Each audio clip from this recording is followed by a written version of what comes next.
Hello दोस्तों, आज की कहानी का नाम है एहसास। सासू माँ इतनी सारी रोटियां पकाते पकाते मेरी तबीयत खराब हो जाती है। मुझे चक्कर आने लगते हैं। रोटियां बनाने का काम तो सुजाता जी ही करे तो ठीक है। नेहा ने अपनी सास सरला जी से कहा। सरला जी बोली, बहू, तुम दोनों को इसीलिए मैंने सुबह शाम का काम बांट रखा है कि किसी एक पर काम का ज्यादा बोझ ना आए। ऐसा करो बहू, सुबह शाम की रोटियां दोनों मिलकर ही पका लिया करो। सासू माँ, मैंने जब कह दिया कि मैं रोटी नहीं पका सकती तो आप मुझे ज्यादा ज्ञान न दें तो ही अच्छा होगा। इतना कहकर नेहा पैर पटकती हुई अपने कमरे में चली गई और बड़ी बहू और सरला जी दोनों एक दूसरे का मुंह ताकती हुई खड़ी रह गईं। सरला जी के घर में उनके पति शिवनाथ जी और उनके दो बेटे आशु और मयंक और उनकी पत्नियां थी। बड़ी बहू के 3 बच्चे थे, 2 11 साल के जुड़वा बेटे और 15 साल की बेटी, और छोटी बहू की एक बेटी जो अभी 4 वर्ष की हुई थी। संयुक्त परिवार होने की वजह से घर का काम भी ज्यादा होता और खाना भी ढेर सारा बनता था। सरला जी ने खाना बनाने की जिम्मेदारी दोनों बहुओं को बराबर बांट रखी थी ताकि किसी को काम का बोझ ज्यादा ना लगे, और दोनों बहुएं मिलकर घर का काम भी कर लेती थी। घर का खर्च भी दोनों भाई बराबर 10,000 देते थे। बाकी का खर्च बाबूजी देते थे। लेकिन जब से नेहा के पति मयंक का प्रमोशन हुआ है, तब से नेहा का व्यवहार थोड़ा बदल गया है। अब तो घर के हर काम में वह नखरे दिखाती। सासू माँ ने भी जब मयंक से उसकी शिकायत की तो मयंक ने भी नेहा को समझाया कि नेहा, तुम घर की पहली बहू नहीं हो जो घर का काम करती हो। तुम रोटी नहीं पकाओगी तो क्या रोटी खाओगी भी नहीं। तो नेहा ने कहा, देखिए, मुझे खुद की और आपकी रोटी पकाने में कोई दिक्कत नहीं है, लेकिन मैं सबके लिए खाना नहीं पका सकती हूँ। अब यह घर हम सबके लिए छोटा पड़ने लगा है। इतने सारे लोगों में रहकर ना मैं अपनी बच्ची को पढ़ा पाती हूँ और ना ही हम कहीं बाहर घूमने जा पाते हैं। हर काम के लिए सासू माँ से पूछना पड़ता है। यह भी कोई जिंदगी है? तो फिर तुम चाहती क्या हो? घुमा फिरा कर बात न करके साफ बात करो। मयंक ने गुस्से में कहा, मैं बस इतना चाहती हूँ कि हम अब कोई दूसरा घर ले लें। तुम्हारी तनख्वाह भी बढ़ गई है और हम 3 लोगों का खर्च भी इतना ज्यादा नहीं है। यहाँ इतने लोगों में घर में हमारा कोई भविष्य नहीं है। हम 10,000 महीना ही देते रह जाएंगे। बस ना पैसे जोड़ पाएंगे ना ही कुछ बन पाएंगे। यह बात नेहा ने इतनी तेज बोली थी कि किचन में काम कर रही बड़ी बहू सुजाता और सरला जी दोनों ने सुन ली थी।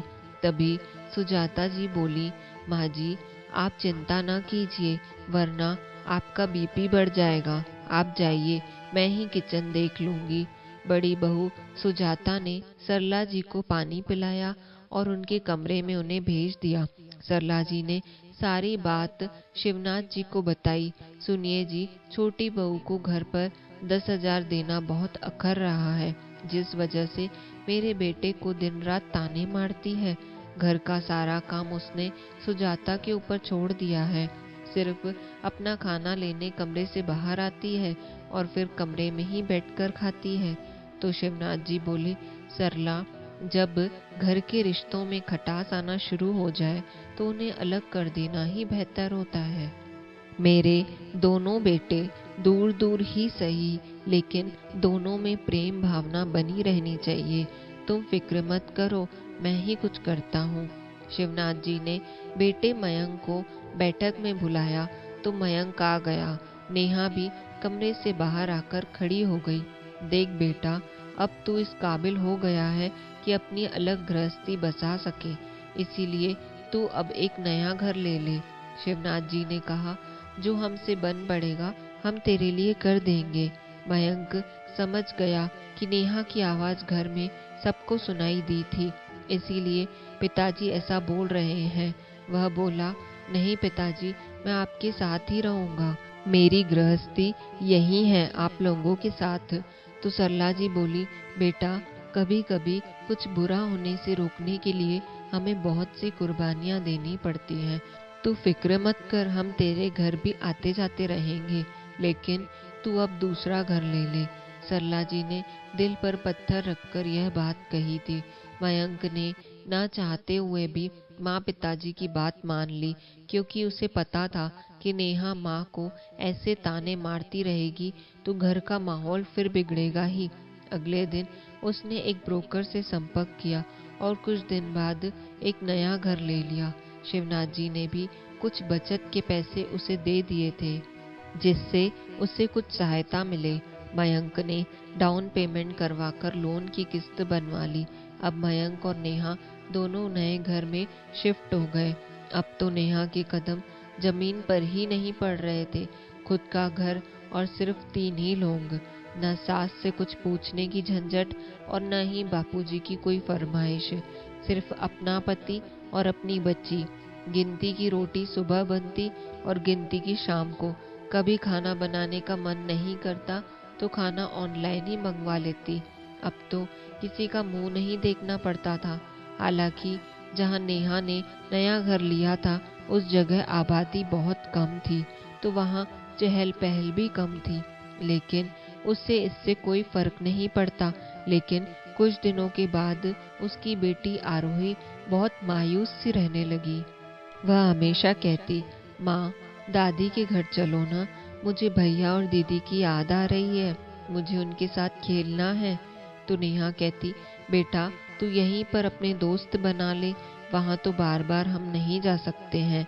इसीलिए नेहा उसको घर से बाहर घुमाने ले गई, जिससे उसका मन थोड़ा बहल जाए। पर वहाँ बच्चे तो इतने थे ही नहीं, और जो थे वह उनके माहौल के नहीं थे। वहाँ काम करते हुए मजदूरों की नजरों ने नेहा को ऊपर से नीचे तक ताड़ा, तो नेहा आरोही को लेकर वापस अपने घर आ गई। पहले तो सरला जी ही आरोही को घुमा फिराकर और चीज दिलाकर ले आया करती थी, तो उसे बाहर के माहौल की समझ ही नहीं थी। घर आकर खुद को तसल्ली देते हुए उसने सोचा, शायद अभी यहाँ आबादी बढ़ेगी तो यहाँ और भी लोग आएंगे।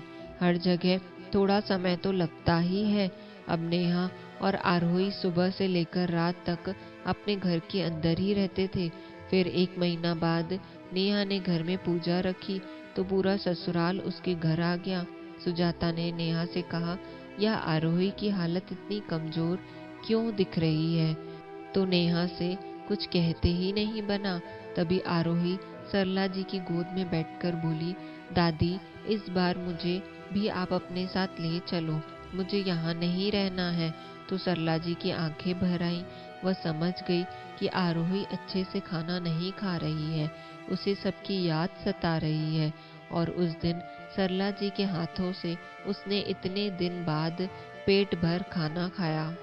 नेहा को लगा समय के साथ सब अपने माहौल में ढल ही जाएंगे, लेकिन अब मयंक भी झुंझलाया सा रहता। पहले साथ में रहकर 10,000 देकर वह फ्री हो जाया करता था। अब जब से वह लोग अलग हुए हैं तब से बिजली का बिल, घर की 15,000 किस्त, स्त्री के कपड़ों का पैसा, घर का मेंटेनेंस और घर से ऑफिस दूर हो जाने की वजह से पेट्रोल और भी ज्यादा लगने लगा। फिर बेटी के ऊपर खर्चे, खिलौने और खाने पीने की चीजें जो पहले उसके माँ पिताजी करते थे, जो कभी नेहा ने ध्यान ही नहीं दिया। वह अलग बात है, पहले पिताजी पूरा घर संभाल लिया करते थे, लेकिन वह तो बस अपना हिस्सा देकर खुद को ही घर का करता धरता समझ बैठी थी। इस साल बच्चे का स्कूल में भी एडमिशन करवाना था। जब नेहा ने यह बात मयंक से कही तो मयंक उस पर भड़क गया। मेरा बजट तुम्हारी जिद की वजह से पूरा गड़बड़ा गया है। महीना खत्म होने पर डर लगता है कि कहीं किसी से उधार ना लेना पड़ जाए। अब इस साल तो नहीं, अगले साल ही होगा आरोही का एडमिशन। दोनों की बहस इतनी बढ़ गई कि दोनों ने रात को खाना ही नहीं खाया और ऐसे ही गुस्से में सो गए। अगले दिन मयंक ऑफिस से शाम को घर वापस आया तो नेहा का मूड ठीक करने के लिए उसे घुमाने लेकर चला गया। फिर बाहर ही तीनों ने खाना खाया। रात में 10 बजे जब घर आए तो देखा उनके घर का ताला टूटा पड़ा है और अंदर जाकर देखा तो पूरी अलमारी तितर बितर पड़ी है। नेहा के पूरे गहने गायब थे। नेहा तो जमीन पर गिर पड़ी। आधे घंटे में ही सरला जी और पूरा परिवार उसके पास आ गया। पुलिस भी आ गई और पराक्रम भी दर्ज कर लिया। अब कार्यवाही तो चलती रहेगी, लेकिन नेहा का तो सब कुछ लुट चुका था। उसने रोते हुए अपने सासू माँ सरला जी के पैर पकड़ लिए। माँ, आज मुझे एहसास हो गया परिवार की ताकत क्या होती है। आज मैं आपके साथ होती तो मेरी बेटी भी इतना कुछ सहन नहीं करती और ना आज हमारे यहाँ कुछ चोरी होती। मैंने इतने अच्छे परिवार की कदर नहीं की और आपके बेटे को आपसे दूर कर दिया। सरला जी ने कहा, बहू, इसमें तुम्हारी कोई गलती नहीं है।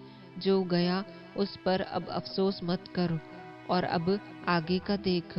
मयंक का दिल अब उस घर से पूरी तरह उछट गया और उसने उसे बेच दिया। फिर वह वहीं अपनी माँ के घर के पास किराए से रहने लगा। अब सरला जी अपने मकान को बेचने की तैयारी कर रही है, जिससे वह एक बड़ा घर ले सके और जहां उनके दोनों बेटे बहुएं मिलकर साथ रह सकें।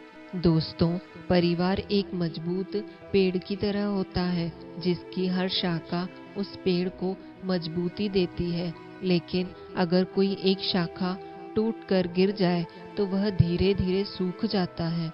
घर के बड़ों का सम्मान करें और उनके मार्गदर्शन से ही जिंदगी में कोई कदम उठाएं। तो दोस्तों, कैसी लगी आपको यह कहानी? अगर पसंद आई हो तो वीडियो को लाइक करें, चैनल को सब्सक्राइब करें। कहानी को अंत तक सुनने के लिए आपका बहुत बहुत शुक्रिया। मिलते हैं जल्दी दोस्तों अगली कहानी के साथ। तब तक के लिए आपसे विदा लेते हैं। धन्यवाद।